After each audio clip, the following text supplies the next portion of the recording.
y'all. Welcome back to Authenticity.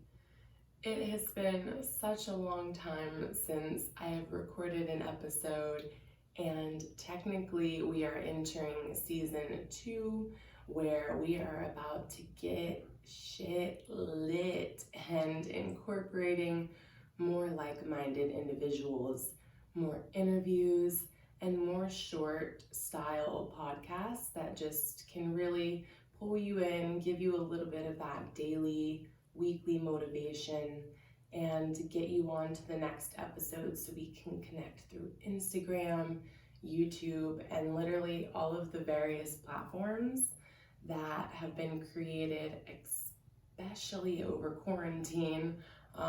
There's been so many changes, so many things going on in the world with a pandemic, or whatever you would like to call it, as I've heard the plandemic, politics and the election, just huge economical and financial and spiritual shifts for people. And I am also currently in a temporary space. So it sounds a lot different, and the audio probably sounds a little weird in this episode. So please excuse that. I will be doing editing to the best of my amateur abilities, but we all know that I always talk about my technological struggles, and I've been working on it a lot, but that does not mean I am not still working with the resources and the knowledge that I currently have and obtain in the social media world. But yes, I am so excited to be able to bring a season 2, because I was figuring out over this whole time and space of taking a break from authenticity and recording, and really figuring out how I wanted to present new podcasts and how I wanted to present new spoken material. And the thing was, I wanted to be able to pull in material and interviews and such that felt real, and they weren't kind of staged interviews. So I wanted it to be more of authentic conversation between two individuals. But I also had to take this time and this space away from the podcast to re-step into myself.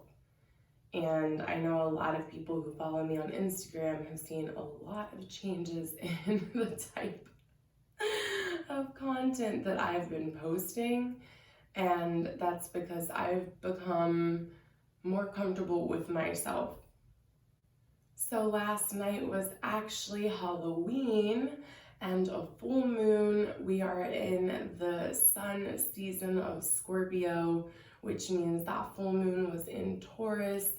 And it was just the perfect timing for me to want to record another episode, because I was like, wow, we are jumping into a lot of shit. The elections are in a couple of days. Early voting has been going on. We're still all trying to figure out this mask bullshit.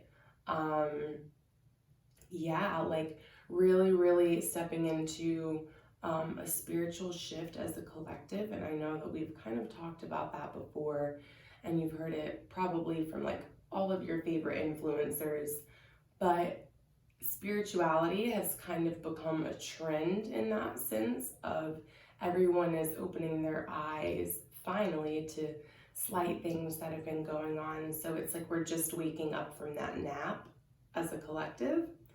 And so it's a big spiritual shift. People are searching for more, and they're very hungry for that knowledge that has kind of been put out and opened their eyes to the veil being lifted.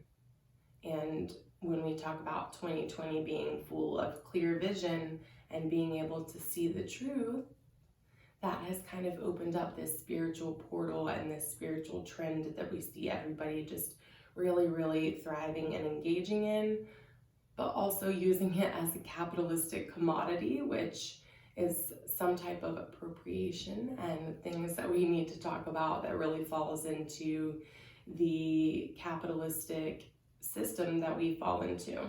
But anyways, that is for later talk, and that's something that I briefly discussed on my stories and in my other post. And this is not biased by any means, it's strictly facts and where we are in time and space.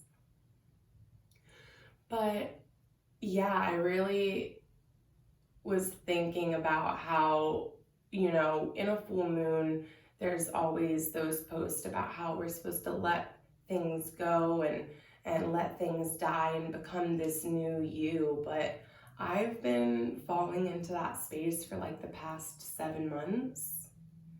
And it really, I feel like, started for me at the beginning of quarantine. And it was because there was just so much going on and I was taking in so much, just like we all were, with the media and things that were going on in the world and everything that people were posting. And probably feeling as if we had to be a certain level of active in the things that were going on, because if we weren't being active enough, people would say things to us. But if we're being too active, people are also saying things to us. And there's that balance of never being able to win, because people are always going to have their opinions. People are always going to have their perceptions. People are always going to have like their way of thinking, and we cannot specifically change their mind by forcing it upon them, but we can just change their mind by continuing to be ourselves. And those who resonate with us will pull towards us like magnets, and those who don't resonate with us will kind of wipe the slate clean when we talk about letting things go. And sometimes it may take longer, and the process may seem a little bit harder and stickier, but once we can release those things that really seem to be holding us stagnant or creating some type of energetic discomfort within us, we can move towards and create the relationships, the partnerships, the friendships that we can truly thrive in, because we've found those people who are not just like-minded, but open-minded, because I think that is something that we need to talk about as well, especially with this spiritual shift and politics and the pandemic, COVID-19, just talking about how, yes, it's great to have like-minded individuals, but to shut out those people who are not like-minded completely discredits not only the openness and kind of throwing on that layer of judgment when you snip someone just because of that one thing that you may disagree with, but it's also closing the door for you to be open-minded by hearing a different perspective and being able to hear someone's story as to why they made that collective choice into where they are, where right now, with anything, with ideologies, with philosophy, with religion, science. Like, there are so many things that we slap on as labels that I talk about all the time. And we're continuously doing the inner work and reversing the things that we have learned and the things that we've taken on from other people that haven't been authentic to ourselves, in order to release the labels and find out how we can just be kind and loving to everyone, and not only ourselves, because it starts with us and the layers that we put on ourselves and what other people have put onto us. And because of that, we perceive other people and slap on those labels, those stereotypes, those judgments. And yes, they help us navigate through the world to an extent,